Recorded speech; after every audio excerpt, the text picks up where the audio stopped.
Ja sam Sandra Ljubičić i u Metrou sam samo 18 godina za sad, ali se nadam da ću bar još toliko ostati tu. Trenutno sam na poziciji key accounta i vodim kontinentalni dio hotele.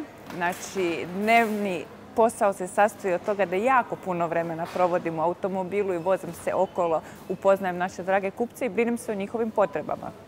Znači, na dnevnoj bazi obilazim cijeli kontinentalni dio od Slavonije do Like i 100-tinjak hotela je u mom portfoliju i trudim se da oni dobiju sve ono što trebaju, od usluge naše, potrebe, dostave robe, cijena i svega ostalog.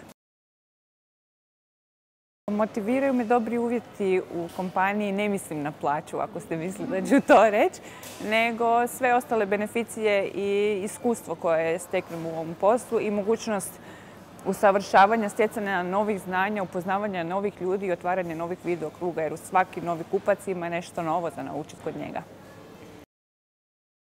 Brza, ambiciozna i sposobna.